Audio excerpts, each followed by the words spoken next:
We still have one person joining. There might be more. We're going to get started because we're a little already past the starting time. I will introduce myself and let people from CHCI, from the committee, introduce themselves, and then I'll briefly explain what we'll do for this session. So I am Guillaume Rattel. I'm the executive director of CHCI, and I'll pass it on to Kathy.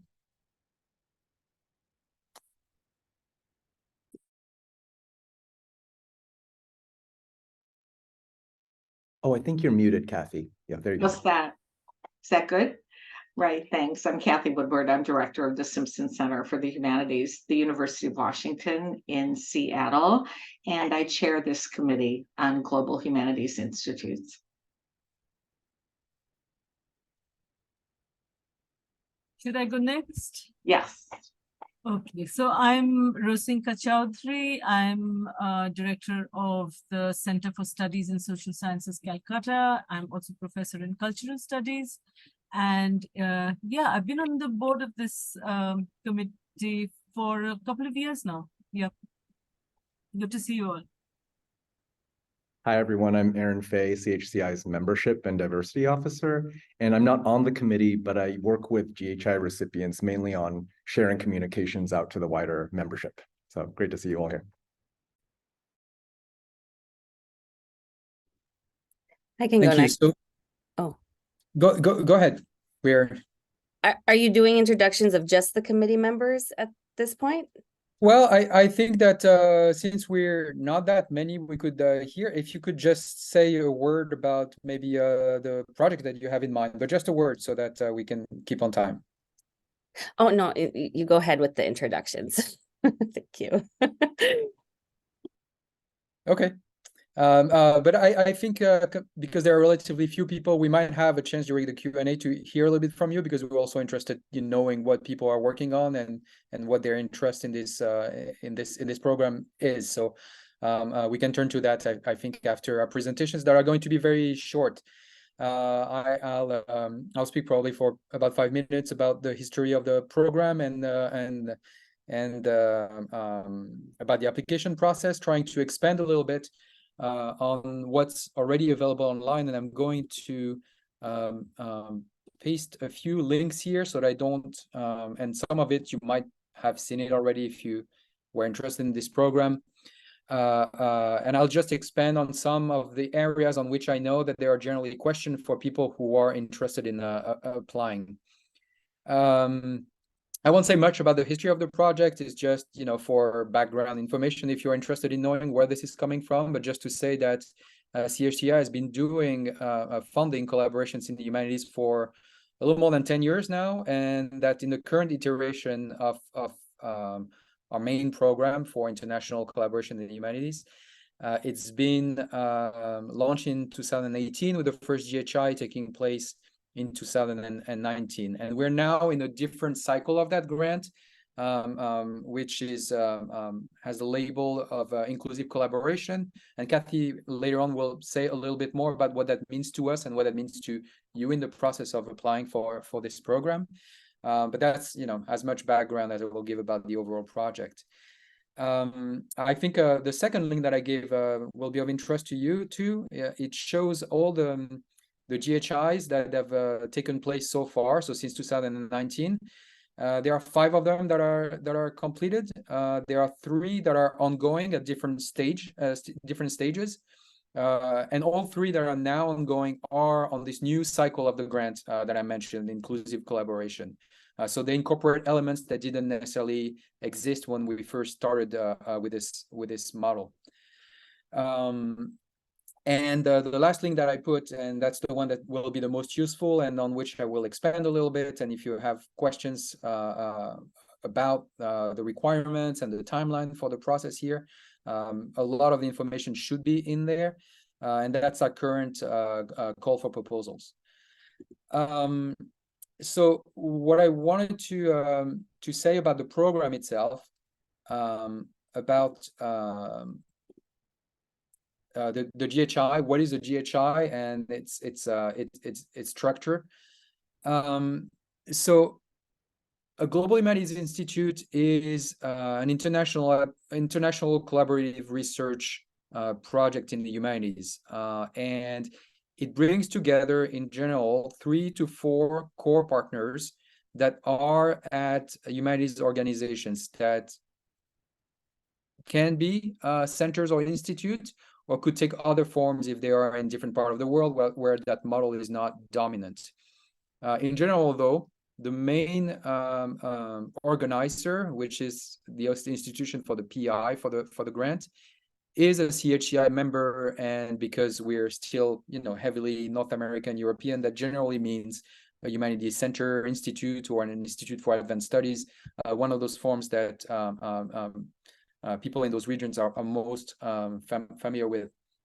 So those partners come together to organize around a core event, and we'll talk more about topics and all of that later, but just for the structure of it, a core event, which is an institute, which generally we recommend lasts from 10 to 15 days and brings together 25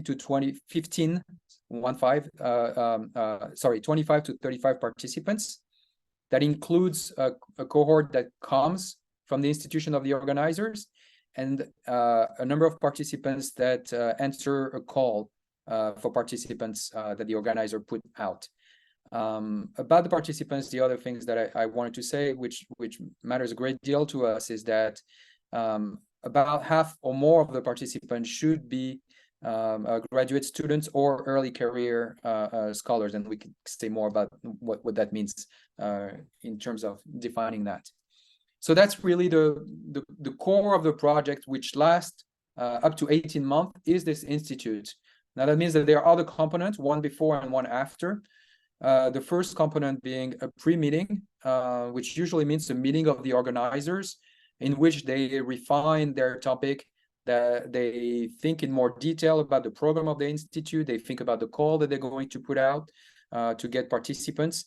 So it's usually a very important meeting that takes place pretty early on in the process. We can talk more about timeline later, but for instance, the call for this year is for an institute that will take place in 2025, but we expect that the pre-meeting would probably take place this summer, in between July and October of 2024. So that happens relatively early in the process, and it's an important element with a meeting that usually takes place in person. And then at the end, after the institute, there is generally a post-institute activity, and I'm calling it that in a general way because it can take several forms.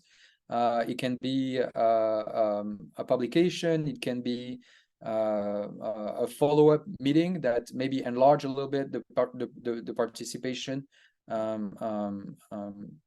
building on the outcomes of the institutes.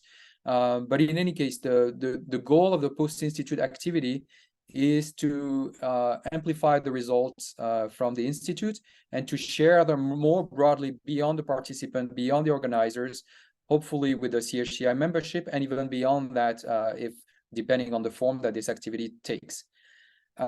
So that's for the overall structure of a GHI. And again, all of this takes place over 18 months. Now, the other thing I wanted to talk about a bit is the application process. I think it's described in quite a bit of detail in the call for proposal, the third link that I posted earlier. And I want to insist just on a few points and say that Kathy right after me will say more about what the committee is looking for in terms of intellectual projects, in terms of partnerships, in terms of inclusivity and dissemination of results. So first, about the eligibility, I've already mentioned the main applicant, where the PI will be has to be a CHCI member, but not all partners have to be, and we can talk more about that eventually. As you think about partnering, some of you, I'm sure, will have questions about, can we work with someone who's not a CHCI member? The short answer is yes, but we can get in more detail afterwards. Like last year, we're inviting full proposals, and this was something new that we did last year. Instead of having like a 2-page expression of interest and then a proposal, we go directly to full proposals. The proposal has 2 main components. There is a narrative, and you can go on the CFP to see what goes into the narrative. It's not extremely long. I think we recommend 7 to 12 pages. And then there is a budget and the scope of work. And I want to point out that there is a template budget on the webpage for the CFP, which should be very helpful, not just to give you a sense of the level of funding that you might expect, but the kind of categories that we're looking for in order to make that presentation. What I want to insist on is that this is important to us, not just to make sure that the project is realistic, but it's because this is also a document that we use afterwards to set up a sub-award, which would be coming from the University of California, Berkeley, where CHCI is currently hosted. And having those documents help us with that process of sub-awarding, so that you have funds in place by July, so that you can host a pre-meeting and be able to pay to organize that. So I just wanted to mention that's the other reason why we're asking for a budget, is because it really helps us get started quickly afterwards. The other thing I wanted to say is that the director of the applying center is usually the PI, but that's really for administrative purpose. This doesn't have to be the intellectual leader for the project, meaning that you could be faculty at an institution that has a CHCI member and be a co-PI. And so I think I was going, I should mention that because this question comes quite often, and we have several GHIs that have taken place in which the PI was the center director, but was not involved in the institute itself. Finally, one thing that I wanted to share, because I know that's a question that people interested often have, is about the number of applications we receive and the number of GHIs that are granted. We don't have enough data based on the current model of sending full proposals to give you something that's meaningful, because it's not been long enough. But to give you a sense, last year we had 8 full proposals, and 1 Global Humanities Institute was granted. I think the language in our call for proposal is that the committee usually considers granting 1 or 2, and that's really based on the quality of the projects that we received. If there are 2 fantastic projects, it can happen that we do 2. It's happened in the past, but it's not a guarantee. So that should give you a sense of what we've seen last year. We're not too sure what to expect this year, because it's been quite irregular, and possibly in part because of COVID, which was a break in our regular cycle. I think that's all I wanted to cover that that is found in the CFP and wanted to say a little bit more about. And now I think Kathy will be able to say more about what the committee expects. And I also wanted to say that we have a PI that's joining us right now, and we'll also give her a few minutes to talk about her project and how the application process was for her and what she's learned since then in organizing a GHI. So Kathy, if you want to say more, and Lauren, I was just saying that you just joined, and we'll let you speak a little bit after Kathy. Wonderful. Hello again to everyone. I want to just underline that these are Global Humanities Institutes. That word global is so important to us. Identifying a problem that you're investigating, doing research in this area of this particular problem that is global in nature is what these GHIs are all about. So it's a research institute that really embraces what we call the global humanities, something that we advocate for, thinking of the globe very, very much as a systemic unit. So, for example, racial justice, global racism is one of our current GHIs, and Lauren might say a word or two also about what her particular GHI is investigating, which happens to do with artificial intelligence and justice in those terms as well. Guillaume mentioned inclusive collaboration, and I'll just say a few words about what we mean by that.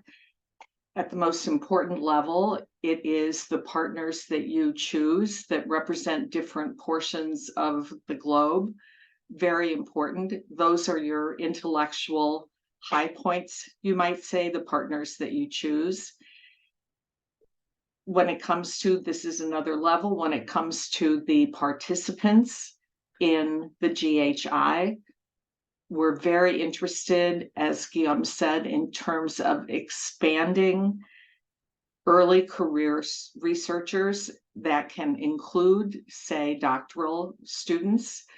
But early career researchers, very important. These are people who are probably already connected as assistant professors somewhere.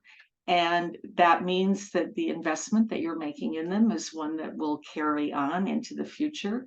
That's also very important to us. We're really working on creating a network of humanities research globally. Those participants can come from other centers and be associated with higher education in all the ways that you know, but inclusive also means that you may have participants that are participating in the research as co-creators of knowledge, and they're not people who are in fact employed or associated with the sector of higher education. So just know that inclusive collaboration implies that you may have people in association with your project, your GHI, that in fact are not part of the sector of higher education.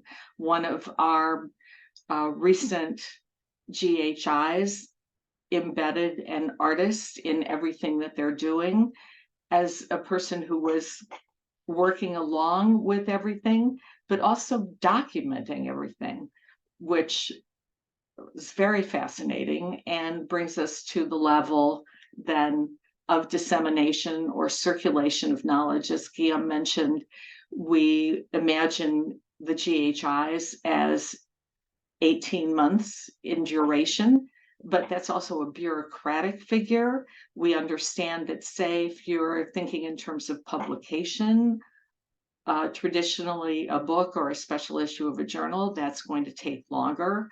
You may, and again, this has to do with inclusivity. How can we expand the borders and boundaries of the audience, the people who in fact are gaining from the research that you've undertaken? You may want to create databases of some kind that are available for people. You may want to do short videos. Erin's got all kinds of things to suggest. And so think inclusively about how you're going to circulate the knowledge that you've created throughout your GHI, which is at once a pedagogical activity. You're going to have participants who are early career researchers, and at the same time, research activity. So I think I'll stop there. And Erin, I'm just going to ask if you might want to add anything to what I've said, and then we'll go to Lauren Goodlett. Great, thanks, Kathy. Yes, like Kathy mentioned, I'd be happy to talk about what's possible with partnerships. And sorry, I'm bringing a self view here. And also, like I mentioned in my introduction, I'm happy to talk about the communication distribution of your outcomes and projects. No need to discuss that before your application, but usually that's something I discuss with recipients after, if and when you become a recipient. So I'll pass it off now. So Lauren, if you want to go ahead and maybe say a few words about your experience first as an applicant for GHI, and now a PI and organizer. You're muted.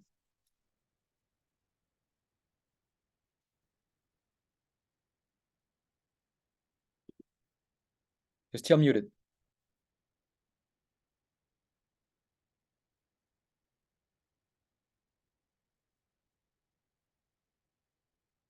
There we go. Is it okay if I share my screen? Yes. Yeah, I might have to. I don't. Okay, it's okay if I can't. Oh, Let me you see if I can. You should be able to now, Lauren. Thank you.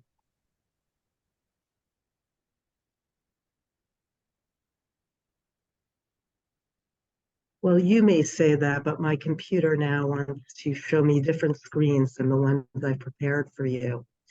Hang on for a second. I'm going to instead put something in the chat for you to look at so that you can all see what I see and we won't have to deal with screen share. Sorry, I am having one of those days, a late train, difficulty getting online. Please take a look at that. Just click. This is not the beautiful website that we're working on right now for Design Justice AI. It's a temporary holding pattern blog post, but it's turned out to be very useful to have it. And I would say the sooner the better if you are funded to put something like this up there so you can start spreading the word. If you scroll down to the bottom, and to the beautiful picture of the Center for Advanced Studies at the University of Pretoria, you'll see that we have a set of guiding questions. And the first one of those is, what would be lost from human creativity and diversity if writers or visual artists come to rely on predictive models trained on selective data sets that exclude the majority of the world's many cultures and languages? So that was the heart of our idea for a Global Humanities Institute called Design Justice AI. Design Justice, as you may know, is an approach to design that involves working with partners in the community from the ground up, working with affected people. And that can occur at many levels, including work with students, student groups, community groups all over the world. Our partners in this enterprise are the Australian National University, with which Rutgers Critical AI has worked before. Obviously, the University of Pretoria, who are going to be our hosts, and there our partners are actually data scientists, as well as teachers of local languages and literatures. And finally, the University of Connecticut, which has a longstanding history of working on problems in what is now called artificial intelligence from philosophical and ethical standpoints. I probably at this point don't have to tell you about what generative AI is, because in the months after we got this grant, lots of chatbots, including, of course, OpenAI's ChatGPT, were released. And so now everybody has heard of something called generative AI. What is still not especially well known or understood is that those chatbots are trained on data. They are basically sophisticated data-driven analytic systems for finding patterns in data, and the data sets are scraped from the internet. And the internet, although we think of it as enormous and some kind of near totality or universalism, is actually preponderantly in English and European languages. About a third of people living today have no access to the internet whatsoever, and billions of people speak languages that for which there is not enough language data to even do the most basic natural language processing kinds of analytics. So we, and of course our data science partners at the University of Pretoria, recognize that this is a major concern for the humanities and arts, and really just for citizens everywhere. There are, I now know, 12 official local languages in South Africa, and none of them, other than English, has a lot of data. And so we're going to be working with artists and literature people in order to plan events and sessions that will involve creative ideas from the ground up for how to think about what kind of AI systems, what kind of data curation, what kind of data accumulating practices would be just and would work for people in South Africa and other global communities. And what I hope is actually that what our findings turn out to be will be an inspiration for people in the North, in what is called the developed world, because actually the amount of concentration of power, the lack of transparency that is characteristic of what is now called AI and is basically done by, 5 of the world's largest and most powerful, richest, constantly spending money on lobbying corporations, is not very good for democracy or for equality or for cultural diversity. It's basically, you can think of it as an engine for homogenization, normalization, concentration of power. So I hope that sounds interesting to you. That's our topic. The CHCI leaders that you are looking at right now were super helpful to us in the lead up to our proposal. And since I would say that starting with a question, if possible, like the one that I put in the chat for you and read aloud, is a great place to start. Thinking a lot about who your partners might be. It's nice to have a lot of partners, and of course it's important to have partners in the global South if you have good ideas for that. But I think it's also important to think about a good match. I would say that the hardest part of the proposal, though please don't let it be something that precludes your applying, is to do with the logistics. We had a very good business manager working with us, affiliated with the Center for Cultural Analysis, which is our humanities center at Rutgers. And he was quite experienced. And so he was able to work with a budget that would be able to predict the way that blocks of money might move to institutions as you go from your first meeting for getting all the partners together and planning the institute itself, which for us took place at the Australian National University and included key representatives from all 4 humanities institutes. And then the largest block of money, which goes to the host institution for the GHI. So this involves money passing from Berkeley, which for reasons I don't fully understand, holds the purse strings for the Mellon CHCI initiative on through it. So you don't have to actually describe those mechanisms in your application, but it's good to be aware of them, because you don't want to end up in a situation where you're funded and the next thing you know, you want to move quickly because you want to be able to get the word out. You want the best appropriate emerging scholars applying, and you want them to come from all over the world. So you want to be spending your time doing that and not figuring out, how do I send a block round to serve lunch in Australia while we talk about this? And so please try to get those ducks in a row to the extent that you can, even though, as I said, the application itself won't, it's not like you're going to have to give a plan describing those details. I just want you to be aware of them. Thanks, Lauren. I'm very happy you presented this project because it represents so well what the GHIs are about. This is, a topic that has reached beyond the humanities, but the humanities are core to the project. It's definitely international, it's definitely interdisciplinary, and those two aspects are essential to the project.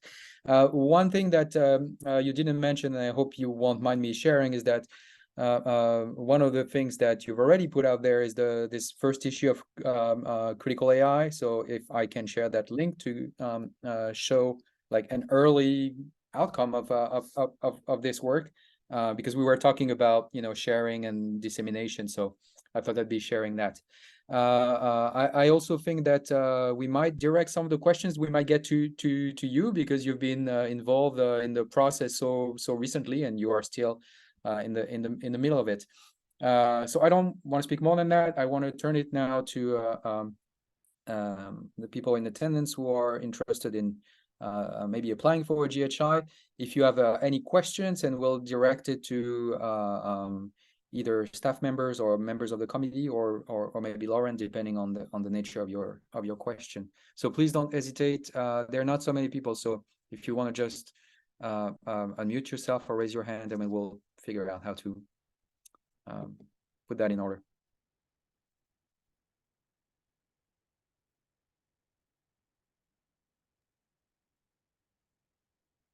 We might ask Rosinka also if you'd like to add something to the conversation here. I've been sort of following this for the last couple of years. It's not that I've you know, in the previous incarnation where you had to just submit an expression of interest rather than write the full proposal, and that those were sort of early days when I you know, was just beginning to follow CHCI and its activities. The entire Mellon, you know, the Mellon, the manner in which Mellon organizes its sort of applications it was a learning curve for me. I basically the website is there, but the website is never enough. And these sessions were actually very helpful in understanding, because you are very clear, Kathy, when you speak, and Guillaume as well, of course, in just picking out those essential bits, you know, the collaboration, the younger researchers, something that I hadn't actually, or maybe noticed, but just, you know, not paid enough attention to, the global aspect of it. All of that came together for me much more while following, you know, after I came onto the board of this, and while following it. One thing I have noticed, though, which may or may not be true, and this is the impression of someone more or less, I mean, on the board, but more or less from the outside, is that there does seem to be a very strong emphasis on social justice, on matters of inequality, of discrimination, of current concerns, pressing concerns, concerns that affect us in our day-to-day lives. I think one of the strongest things about the AI application, which I did, which we were all so impressed by last year, was that it just stood out. It was outstanding because of the manner in which it, for me at least, or let me speak for myself, of course for the board, but for me, was a manner in which it brought together not just what everybody was speaking of at that time. AI was just everywhere. Everybody, the newspapers were full of it. It was on everybody's mind. But for me, more importantly, the manner in which it brought thinking about the humanities to the table. The question of narrative, the question of the literary, the question of, you know, how do we as humanists, as people who belong to humanity, to the discipline of the humanities, how do we in particular respond to AI? And because AI is something that obviously has many manifestations and, you know, applications sort of in many different fields. But this was really, for me, the core strength of last year's application, that it so beautifully sort of managed to bring both these very pressing concerns in my mind together, and to do it. And of course, it was very successful because of that. But I thought I'd just point out these two things: that Mellon, all of these Mellon applications, especially the successful ones, tend to favor these sorts of thinking in the applications. Thanks. Do we have any questions? Yes, Jamie. Hi, I'm Jamie Goodrich from Wayne State. So I have a question about the early career researchers. Do we need, if when we're applying, do we need to already have some names of people that are early career researchers that would be included? Or is it the kind of thing where you could say in the application that we would plan to make sure the Institute participants had, you know, a certain percentage, say, of early career researchers? Both? Okay. Yeah, I How do can you signal that? I can take that on. So first, I should say that we have a limit on the number of participants coming from the core organizing institutions, which is 4. And you can have, and you are encouraged to have among those 4 early career scholars that would count toward the total participants who are early career scholars. So that's one thing already that you might know early on into the process as you're working with partners already, and they already know of doctoral students or assistant professors who are working on the particular topic you're proposing. So that's for the very early process. I would say afterwards, in the call that you're putting out, the call for participants it is designed for principally early career scholars and doctoral students, and that's where you will recruit them. So you don't need to know who they are yet, but you can expect from the start that a cohort of early career scholars are going to come from the response to that call. Does that make sense? And could I just add to that, that the call can be distributed throughout the network of CHCI, so that the call will come to all of the centers. There are almost 300 centers at this point that are members of CHCI. And that network is a strong and robust and vital network. So we encourage you to extend the call throughout that network. Yeah, we will come to you to ask for that call so that we will do that. Shireen, yeah. Yes, thank you for this informational session. Very helpful. I'm wondering if a partner institute which was involved in either the pilot phase or the second round is eligible to partner again with another center. Is there any restriction on that? Thank you. So there is not a hard rule on that, and it's happened in the past. So it might depend on a number of things. It might depend whether they were a principal organizer of a GHI already. There are also some circumstances in which it's much easier. For instance, I'll give you an example. Pretoria, that Lauren just mentioned, who will be hosting their GHI, has already been involved in the GHI, but it was in a very different capacity. There's been a change of director, so it's not even the same co-PI.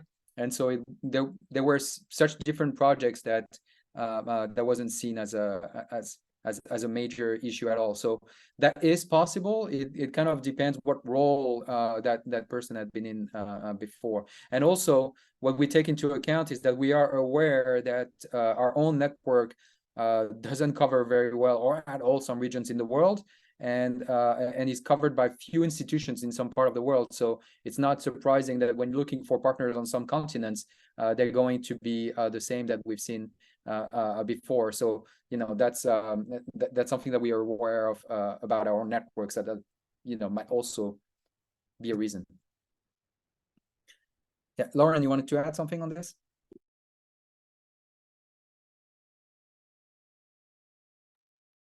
I thought I would mention, at the risk of adding complexity, which I never wish to do, that actually none of our main PIs are the directors of centers. All were designated by center directors. In practice, I think it would be great if the lead PI were a center director, though in my case, it really didn't matter because my center director, Colin Jager, is such a really lovely human being and was on sabbatical too. So he did nothing but help, and he was completely eye to eye with everything. All of the other co-PIs got letters from their center directors that that indicated that they completely supported this faculty member who had been affiliated with their center. And that allowed us to focus on people who really knew about the topic, as opposed to just center directors who knew about the topic, which would have been quite limiting for us.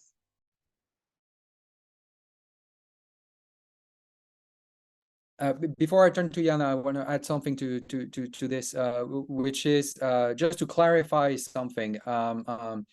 Is that CHCI, or as Lauren said before, the University of California, Berkeley, because it's the current host of CHCI. That's the explanation for their involvement in this. Is doing one subaward to the main applicant. And so the way in which subaward from that applicants afterwards are managed is not something that CHCI controls, or for that matter, the University of California, Berkeley.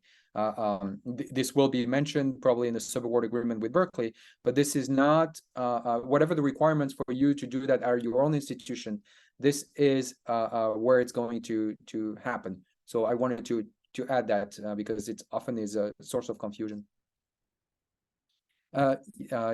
Yana, do you have a question? Yeah. Yes, I do. Thank you. This is really helpful. I'm Yana Yanakakis. I'm from Emory University. And I guess I wanted to maybe ask Lauren or any other of the folks on this call about the process, that kind of leads up to the submission of the application. I mean, you talked about developing a really tight and well thought out question, about really thinking through who your partners would be, thinking through these issues of dissemination and inclusivity. How far in advance did you begin working on that initial proposal? I mean, especially since this initial proposal is now a big investment, right? You have to produce this longer narrative and really have a very solid idea about what you're up to. I mean, did you start working on this like 6 months in advance, a year in advance? How did you, how did this whole process unfold?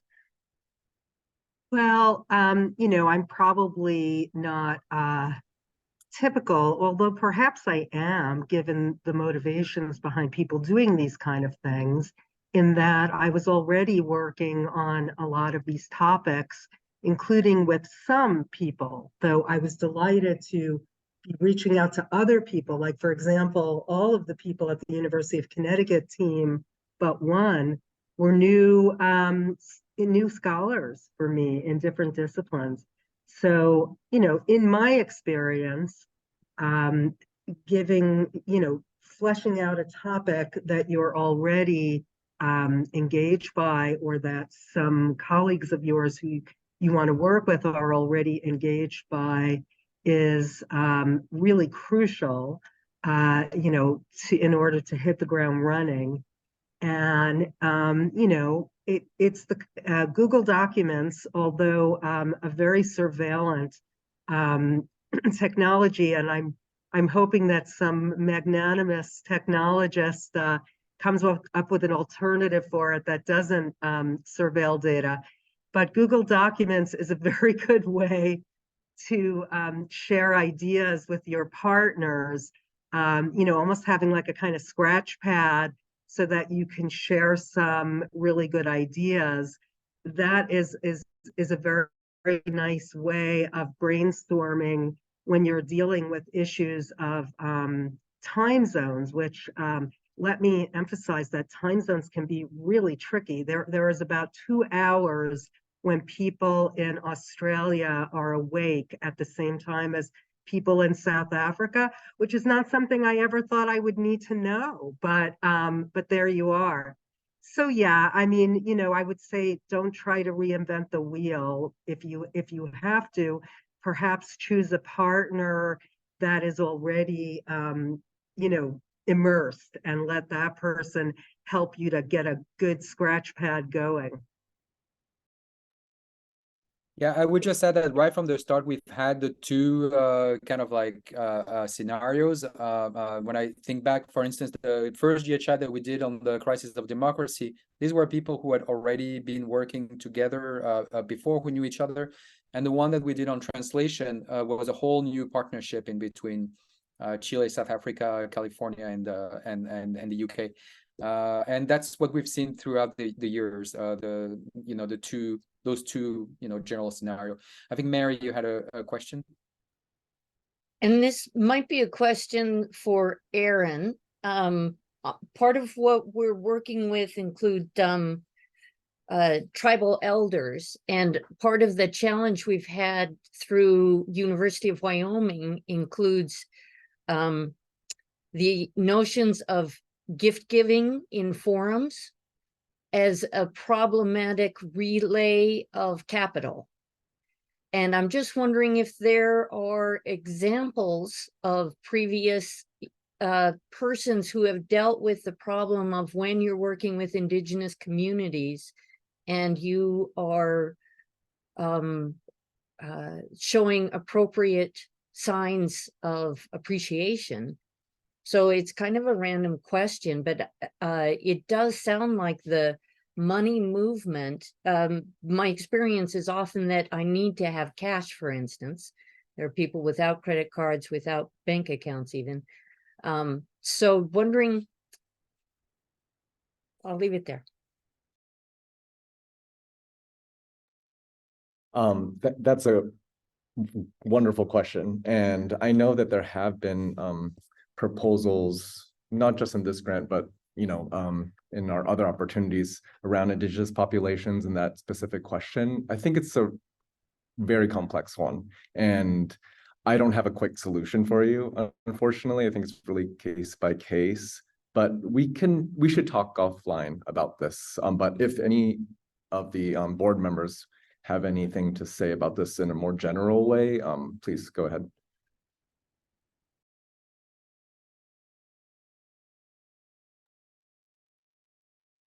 On this, I could say that we are unfortunately constrained by rules around funding and how it can move around, especially in cash. I know when we were based at University of Wisconsin, the rules were pretty stringent about what you could do. And I would say too that from the start, we've been trying to work around some of those constraints. The most basic one being working with centers or organizations that are not in the United States, that do not have an office for a sponsored program or research, and we've been able to work with our own offices to make some arrangements to be able to do that. But these are for like much larger amounts of money at a higher level. Afterwards, I think you'll be dependent on the rules for the institutions within your partnership with whom you work. So there might be some room there, but I know that for the institutions at which we've been, we would have hard trouble doing that. Not saying it's impossible, but that it's a challenge.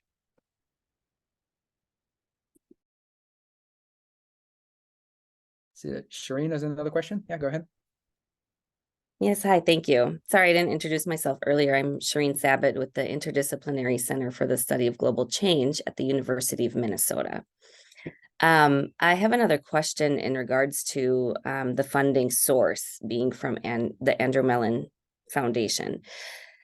Is it safe to assume that this funding through CHCI or any other pockets of funding, provided by the Andrew Mellon Foundation is going to be okay? Or is it safe to assume that projects that have been phased out or have currently, stopped receiving funding from the foundation can continue their activities through pockets of funding like this? Or is this for generation of completely new ideas, or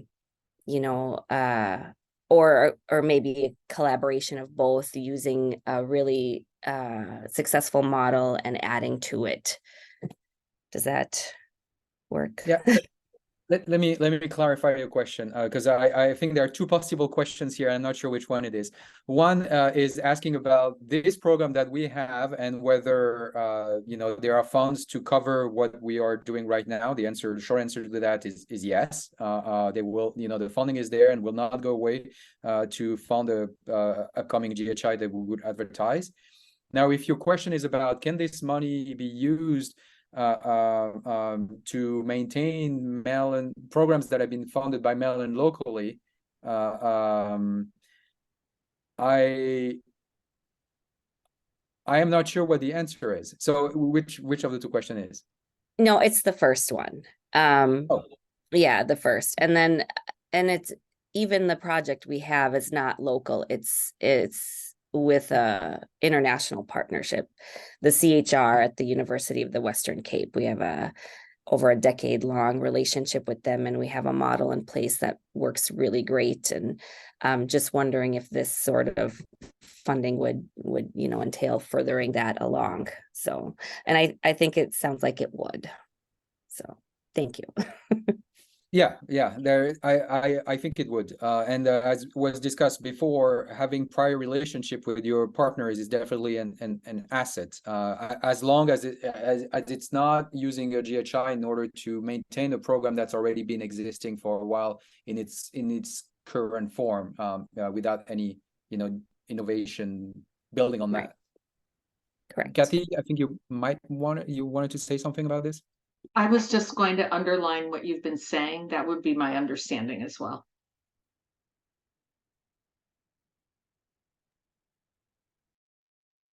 So we're way past time. I don't see any other question, but wanted to say that if you have more and that you think about it later, you can reach out to me or to Aaron, depending on what the question is.